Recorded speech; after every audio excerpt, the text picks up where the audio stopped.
Hello and welcome to our special episode, Best of Startup Street 2022, where over the next 30 minutes, we will share our learnings from what's been a year of tough lessons for Indian startups. I'm Shruti Mishra and I have with me my colleague Arundhati Ramanan. 2022 started on a great note for the Indian startup ecosystem, with 14 startups turning unicorns in the first 3 months as compared to 5 in the first 3 months of 2021.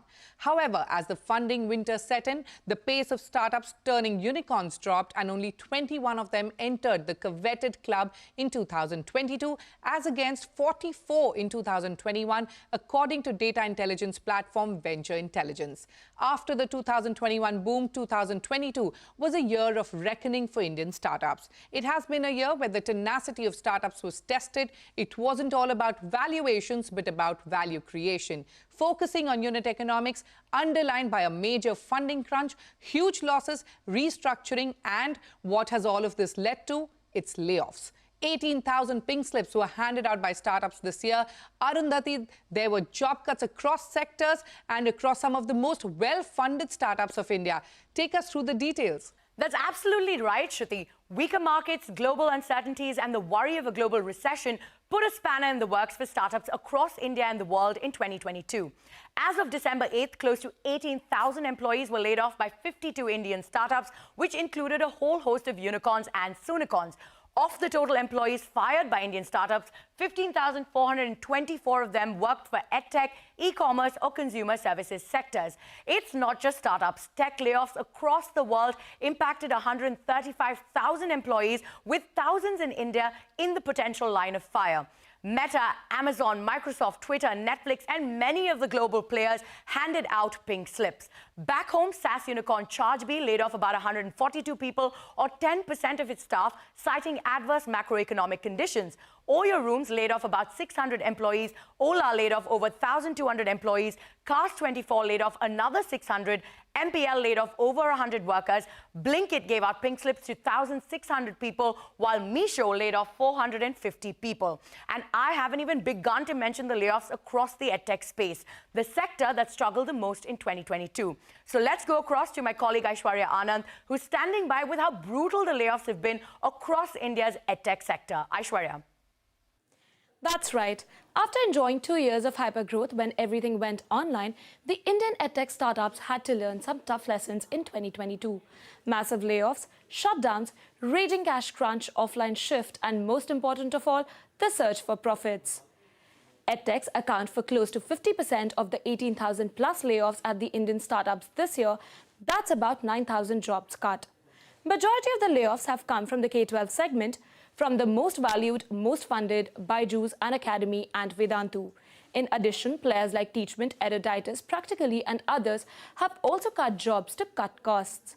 The edtech space also saw the most number of startup shutdowns this year, with Lido Learning, Trejo Fun, Uday, Super Learn shutting shop. But why are the edtech startups in deep trouble? Well, there are 3 major factors. Firstly, the funding winter. Edtech funding, which hit a record high of $4.7 billion in 2021, slumped to $2.43 billion this year. Only 2 startups in the space turned unicorn, that's Lead School and PhysicsWala. Secondly, profitability still remains elusive. Byju's, Unacademy and Vedantu continue to accumulate heavy losses. Earlier this year, I spoke with Unacademy's co-founder Gaurav Munjal. Let's hear what he had to say. At this point, the 2 or 3 core focus areas are to just get the core business to profitability. Well, you heard profitability is high on agenda. Edtechs are now talking about capital efficiency, cost cutting and capital runway. As it stands, PhysicsWala is the only profitable edtech unicorn. So how are investors reading this situation? Let's hear it from Rajan Anandan of Sequoia Capital India, which has backed Byju's and Unacademy. 2021 was not a normal year, so you shouldn't peg your business to 2021. But of course, once you've gone through a period of extraordinary, what I call exuberance, which is what 2021 was about, right? So you are going to have to, restructure companies, right-size your companies.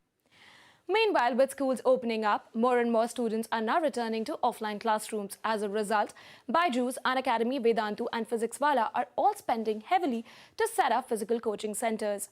Yes, K-12 players had to go through some schooling themselves in 2022, but what about the startups that are focused on higher learning and upskilling? They appear to have found investor favor with sustained growth in demand for professional courses, government test prep, and digital skills training. Startups such as Upgrad, Scaler Academy, Adda 24/7, and Simply Learn, among others, have raised more than $1 billion in 2022. While revising their strategy, the K-12 players are now rushing to fill the upskilling gap in their course offering. In fact, An Academy now wants to go a step further and take on LinkedIn by launching a professional networking platform called Next Level. Despite all this, An Academy's Gaurav Munjal has warned that EdTech startups will have to write tougher tests. The so-called EdTech winter could get worse. With the funding crunch expected to last 12 to 18 months, it remains to be seen if EdTech startups can pass the exam or face re-evaluation in 2023. Back to you. Clearly, it's been a year of tough lessons for the EdTech sector, but some of the investors that I spoke to are optimistic and say that by the end of 2023, some of the wheat will be separated from the chaff, and this could result in a major push towards consolidation in the EdTech sector. Moving on, it's not all gloom and doom in the startup ecosystem. While we know startups prone to failures is a very high probability, but the year also saw the emergence of some profitable startups. Startups that were not just in the green, but have shown growth and sustainable business models. Listen in to some of the profitable startups we spoke to. So basically, during the COVID time, recollect everybody wanted to have no contact, no touch, and so our whole Uber-like experience is all about saying, you book from your phone, you check in from your phone, you pay from your phone, and walk away from the salon without contacting anything. And that really contributed to our growth because during COVID, everybody wanted to upgrade their technology in that sense. From a growth journey perspective, we've been growing year over year, last 3 years since COVID started, about 70% year over year. And that's, as I said, just the strategy of delivering the Uber-like experience. In terms of size and scale, we are, our overall sales have crossed the 100 million kind of number. Actually, I think it's a decade-long transformation that's starting to happen. I think we are at a very, very early phase of this transformation.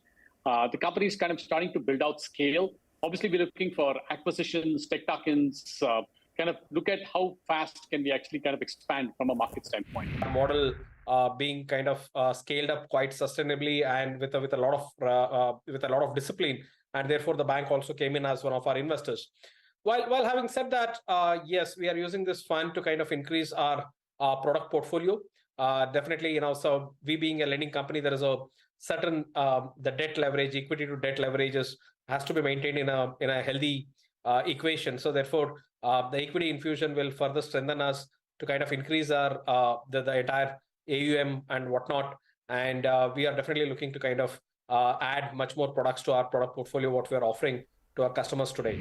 So currently, FMO has been having a relationship on the debt side with us since 2017.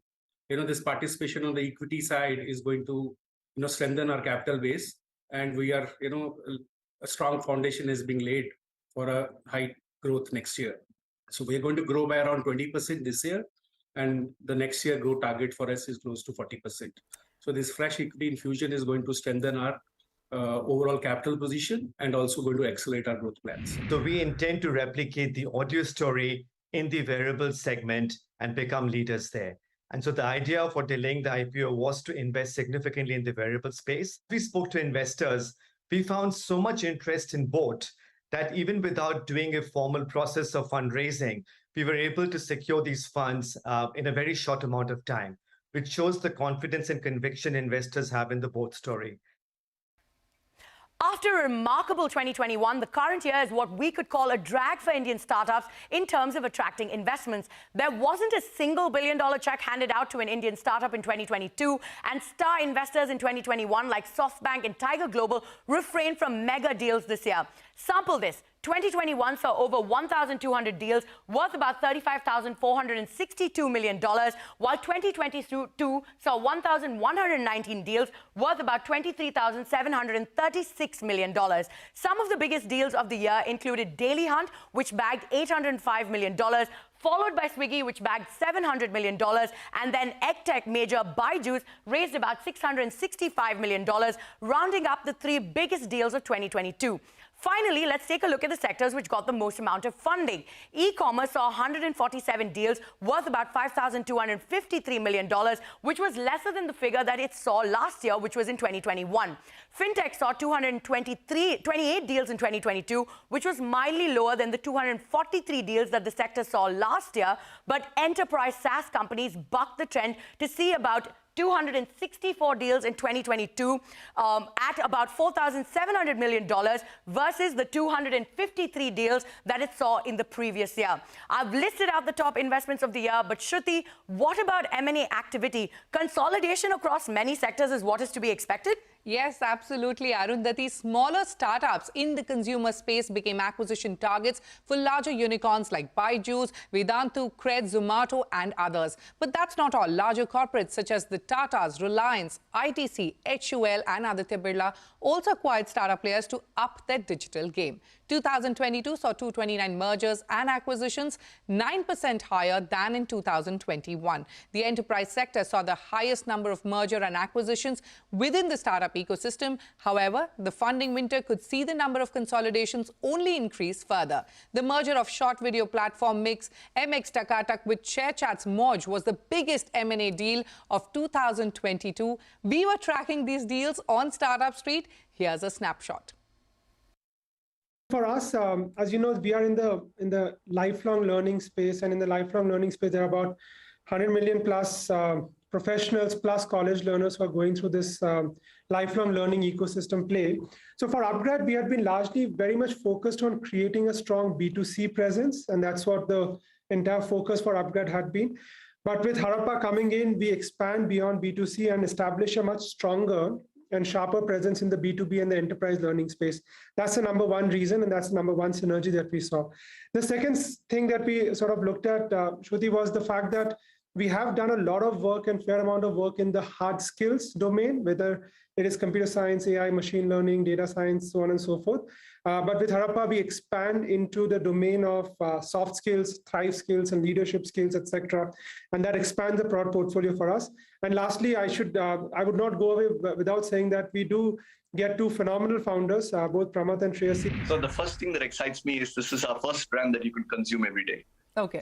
So frequency matters. You can see the MyFitness peanut butter right here. I'm actually a consumer, right? So I've been having it for a long time. What excites me about this space is, look, peanut butter itself is a 600 crore market growing at about 30% year on year. We are the fastest growing brand. The reason we love partnering up with Mohammed, Rahil, Poojan, and many of the other MyFitness folks is they've built a fantastic brand, great customer quality. We had plenty of users. I always look for customer love as the single biggest indicator for actually partnering up with the brand. So we believe that, I think, with our playbook, and Shruti, we've spoken about this before, yes, our ability to scale D2C, our ability to go omni-channel, our ability to take this brand global, for example, to the Middle East, all of which I think are going to be very exciting. We had offers for acquisition right at the start, but I wanted to build Tweak to a certain scalable strength, which is what we have done at this point. And now beyond this, if I want to take the next exponential leap, then I would have to depend on a very strong partner to give me back-end support, technical support. The key thing is that this is an acquisition which helps us strengthen the CFO suite that we have. In terms of the price, that's not public, but as you mentioned, it's an all-cash deal. The second one is like the team will continue to, all of the team is joining us with the entire IP, assets, customers, and the team, and they will continue to operate independently. But we have like over 4,000 enterprises to take this to. The Simplified team brings in about 100 enterprises to us, and we have 4,000 enterprises to take this product to, this offering to. So we are very excited to go to every CFO and talk to them about Simplified. Both Picker and Shiprocket both have been, working in this segment for a while. And when it comes to direct commerce in India, it's a very, very large market. Today, if Indian e-commerce is about $70 to $80 billion in total, direct commerce is easily between 15 and $20 billion from that. And 5 to 6 years ago, this number was less than $1 billion. So it is growing very, very rapidly. And what's happening as a result is, a lot of the needs that the retailers in this segment have are being unmet. And while there is, demand generation platforms like Facebook, there are shopping cart platforms like Shopify helping bring the consumers till the point of checkout, really the post-purchase journey is completely blank. So our, vision, and so is Gaurav's vision, was to build an operating system where we can plug in providers, we can bring in more technology, and we can make it accessible to everybody at large. On that note, it is time for us to take a short break. But on the other side, we take stock of the startups that took to Dalal Street, the boom in investments in early stage rounds, and celebrities taking the entrepreneurial route. Stay tuned. Welcome back to Best of Startup Street 2022 special. Listing on the bourses is a major achievement for startups and a sign of a maturing startup ecosystem. New age Indian tech startups were brimming with hope at the start of the year as a record 11 startups got listed on the Indian stock exchanges in 2021. But only 3 startups went public this year. 2022 saw giants such as PharmEasy, MobiKwik and Room shelving their IPOs amidst negative market sentiment. And startups like Paytm, Zomato and Nykaa, which went public in 2021, were caught in the eye of the storm and wiped millions of dollars. While the funding winter and global slowdown pushed back IPO plans for a lot of startups, we also saw investors shifting focus to invest in early stage funding. While 2022 may not have seen big ticket deals, there was some respite as early stage funding saw a boom. While the number of deals was still lower than in 2021, we saw over 752 deals in 2021, worth about $2,553 million. But in 2022, we saw about 705 deals, which raked in more money at $2,898 million. Some of the most active VC investors of the year were Sequoia Capital India, Axel India, and Better Capital, with Better Capital topping the list when it came to the number of deals it made in the early stage in 2022. Better Capital invested in over 50 startups in the early stage versus only 3 investments made in the previous year.